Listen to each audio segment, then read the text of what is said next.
Mako, and the first thing I want to ask you, Mako, after 4 days of games, after 6 hours of playing on the stage here today, how does it feel to finally be able to be crowned the champion of All Stars 2017? 经过了4天的比赛，然后今天打了6个小时，那么最后你们最终取得了冠军，你现在有什么感受？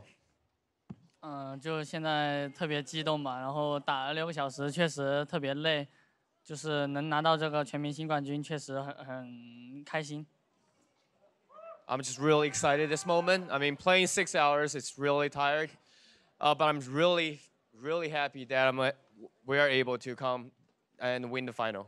Well, if you take a look back, you guys came here, you played with a lot of players that you usually don't play with, and you guys crushed the competition. How do you look back on this experience and playing with this all-star team?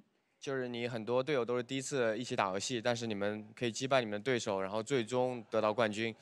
现在你回过来看，你觉得这是一段什么样的经历？这是一段很难忘的经历吧。我们5个队员都没有配合很久，但我们就是凭借个人实力还有团队就慢慢的磨合，我觉得我们都打得很好。So this is definitely a memorable moment for me, memorable experience for me. We haven't been playing together for that long, but I think everyone on the team played really well. Well, a memorable moment for you guys, but also for all the fans. So many LPL fans were in the studio for 4 days cheering you guys on like crazy. Is there anything you'd like to say to all of them and to all the LPL fans around the world? 就过去4天一直都有很多 LPL 粉丝在这里为你们加油。那么你有什么想对这些一直支持你的粉丝说的？就感谢一直来这边看我们比赛的粉丝，然后你们真的很热情，就像是来到这边自己的主场一样。就谢谢大家。Thank everyone for coming out here. You guys are really passionate and make this place like our home court. So huge thanks to everyone here. All right, fantastic. Guys, one more time for your All-Stars 2017 5v5 champions, the LPL.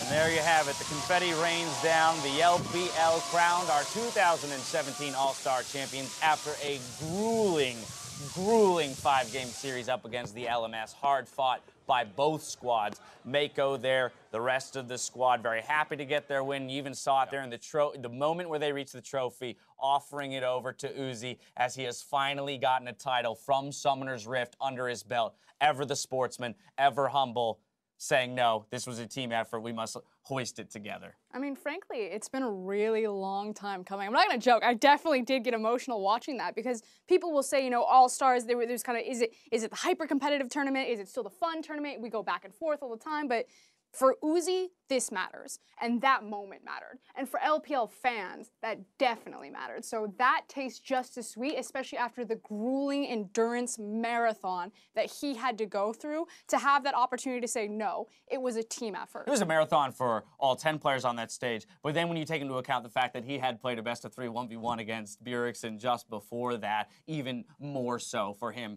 individually. And I think what Roskuen said, as words suddenly become hard, is true. It's been a long day. It's true for a lot of things, is that I think All-Star represents something different for everyone. Even when you listen to the community saying, this is what I wish All-Star was, this is what I wish All-Star was, the players, everyone has their own idea, but you can't dispute how much it means to the Chinese squad, the Chinese fans, like you say. And that's kind of the magic in it, in that it was a lot of different things. It was a grueling day. His career has been so long. There's so many different things to reconcile, but it doesn't have to be just one thing. It's many special things all coming together in one package. And I mean, how incredible of an event is it for Uzi to have won both the titles? There's only 2 events here. He won That's the a both, very right? good Like point. this is everything. He could not have done better at this event, really. It was honestly quite impressive to see him take down the 1v1 back-to-back and then get his first Summoner's Rift title there as well, you know, in a very grueling series that at times looked like they were losing control of it, but to stay composed. And, you know, there's been a lot of talk in the past and, you know, with his titles, why hasn't he won, right? You know, is it because they're choking? Is it because he can't actually perform it when the team needs it most? And today he was able to do that. Very much so. And speaking of which, I want to take one opportunity to rewatch the final team fight of 2017 for Professional League of Legends. And let me explain to you guys that every single LPL fan held their breath as Ziv found Uzi of all people. And you're thinking, no, Uzi the finals, the curse, he's not going to do it, he's been caught out. But holy shit, he survived, and he carries the fight. Yeah, it was honestly incredible to see the whole team rallying around Uzi, instant Shen ultimate, Alistar coming to peel, everyone coming in to keep their AD carry alive, their star player alive, to really carry through the rest of the fight. And it had to be such a euphoric moment for Uzi when he realized he is going to survive and they are going to win the fight in the game. And even just watching it, like the metaphors and allusions you can make about his career, about what it means, about who the MVP was, and how everyone crowded around him, just being shown there, I'm sure that the creative writing pieces about it will be just as fantastic, because it means a lot for him in particular. One of the true legends, maybe next to Faker, the most well-known League of Legends player in the world, finally getting an achievement to start. And the best thing is, it whets his appetite. This is not the end for Uzi. This is just another new beginning for him. And it's going to be all about MSI Worlds for Uzi next year. Without a doubt. Now, the Rift was packed with playmakers, but one player in particular really shined in this series, which is why we're naming Mako the All-Star Finals MVP. I know we've been talking about Uzi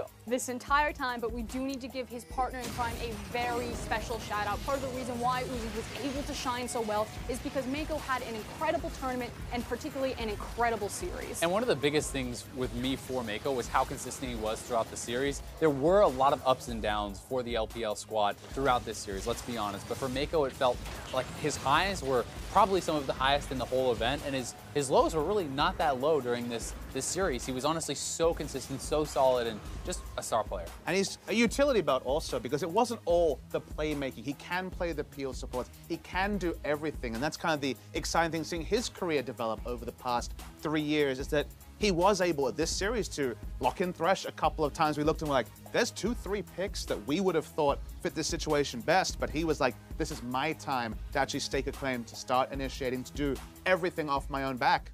And he got A+ on that particular metric. And just the growth that Mako has made over this entire year, if we think of All-Stars, it's just a celebration of all of 2017. He's now the captain for EDG. He's now the primary shot caller. He took that actual finals away from Uzi, and this time around helps him raise the trophy. So it's just great to see a player of that caliber really grow into a leadership role. Well, as we celebrate the success of the LPL squad, I do want to briefly touch on the LMS squad that that rather took us to that 5th game, gave us such an incredible series, surprised so many people based on pre-tournament expectations to have gone undefeated to the finals and then go 2 games, to 3 against the LPL. Karsa being the man to lead the charge for that squad. Yeah, I mean, I think Karsa overall for the entire tournament was the best performing player. Like, wow. he was incredible to me. Super standout player, especially from a guy who had not looked as good this past year, not looked as good at Worlds. And the LMS squad, you can even take a step further back. Not just going undefeated to the finals, people really weren't even thinking that they were going to get out of the group based on how they had been performing. People had, Europe pegged as the number 2 seed, Korea pegged as the number 1 seed, but they bested all those expectations. They made it all the way to the finals, and they almost took down the LPL. I mean, it's a great embodiment of kind of the LMS and the highs and lows that they've always had. We always knew that the LMS had the talent in the region, but it was, can you consolidate all of the talent on an all-star roster? And going into this, everyone's looking at Korea. They are in the incredible powerhouse. Yeah. They're the Titans, and LMS kind of flew underneath the radar as a true super team. Again, you look at BB, but when BB's having a Season 2, esque type of performance, and then you get to finally see Fofo strut his stuff. Karsa reminding everyone that he is a god, and then Ziv and Sword Art just flexing on some of their signature champions. How many steals was that? I mean, we were almost getting to double digits. I think the fish show said it was around 5 million, right? I don't have the figures to count. Yeah, roughly 5 million Baron steals in that 5-game series. We talk about Fofo. To me, that would be the surprise of the tournament, right? You talk about Karsa, perhaps the best performing player overall. Fofo is the guy that I'm walking away with going, this is someone who's on my radar now. I'm looking at 2018. I'm curious to see what he's going to accomplish. And even if you look a bit more granular on Fofo, he's on this previously Taipei Assassins, now J-Team lineup that hasn't made finals, that has done very well in the regular season, then disappointed a couple of times. This was a best-of-5 final where he didn't bring up the strongest performance. He had some big mistakes. The tournament as a whole, definitely great. The final was one of his first big best-of-5s, right? And he will learn from this. His star is born, and the LMS have this weird scenario where they come in, and every second tournament, they're head-turners. They are this big team that can show you both individual stars and in this tournament, surprising synergy we didn't know existed. So I love the fact that they can do that. There are stars here like Karsa who seem to be destined to go on to maybe the LPL. Maybe he's on the LPL All-Stars next year. So it's really cool to see stars, but also a team performance from LMS. Karsa, a playmaker without a doubt, but from the Pantheon dives to the Annies in the top lane, All-Star 2017 has been jam-packed with memorable moments, and here are a few that you tweeted out throughout the week, brought to you by Acer. First up, Peter Orwak gave a shout-out to BB for bending those bullets. Let's take a look. There's one on the way out for BB. That's a double. He sends out the... Everyone's so squishy! Not dodging everything. Frozen gets tagged with 3 and 4. The bullet curves. It's a quadra kill for BB. Frozen's able to escape with 14. They want the penta. They're looking for it. Penta kill for BB. 哇，好准哦！再一年，你女友好幸福哦。Penta 吗 ？Penta 吗？我要12。哎，给个 Penta， 给个 Penta。耶！好猛啊！ And I'm just so happy that kind of the new school League of Legends fans got to experience the greatness of BB, because chances are that a lot of the newer fans have never even heard of this guy. It's been a very long time since he's found the international spotlight, and he kind of got to go out with a big bang and showcase why he holds a world title. I mean, the other thing I love is that he hit the one shot that mattered, right? Yep. Missed the first 3, you're calibrating, but you hit that all-important 4th shot on the curtain call to get the kill, and then huge amounts of damage on the 4th shot itself as an auto. Next up, Pika Nu imagines a 2018 where Ziv and Karsa are on the same team. That's a scary thought. They want to fight here, Riff. It looks like LPL Mako still wants to go in. Lots of Glacial flashes. Fisher could still be there. It might just be get out of this one. A 1v1 Bebe in the bot lane and Uzi. The Solar Flare comes right in from Swordart. They take that fight. The top side loses CA and MLXG. That was probably the cleanest flag and drag into a Shen taunt that I have seen, because that was so fast from Ziv. As soon as Ziv came through, usually the Shen just stands there for like a half second realizing it finally completed, but it was just across 2 people immediately. After Karsa was actually backing away at first, they're like, no, turn around, get in there. Ziv's like, get in there! Yeah, come on, let's kill these guys. Trust, communication, timing, everything on point. It was always, could we see flash rolls with Ziv? Because the flash rolls top laners had been struggling. MMD, of course, the most known name. We get that little sample there, and you just want more. That was like the Captain Jack of taunts. Exactly, like, that was so right? fast. It was actually ridiculous watching it again. That was so instantaneous. It seemed like you didn't even see him appear. They were already taunting. I mean, flashed out and then instantly got the call clearly that, hey, I got the Shen ultimate, I'm going in. Trusted his teammate, pushed through. Beautiful. Yep, Zyrene got it right. Perhaps the best flag and drag Shen taunt combo he's ever seen. Finally, I can't read that. Tim Ashton highlighted the real all-stars of the tournament, the Minions. The Minions, oh my god, it's so much damage! I don't think they can do it, they've got no carries. They stun them up, but that's it! 끝났다. 아, 네, 넥서스.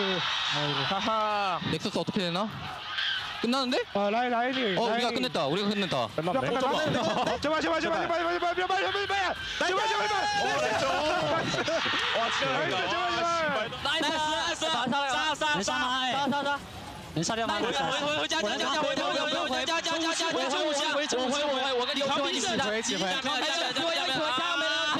人手，没了，一波了。Q 起来，来推兄弟，来推。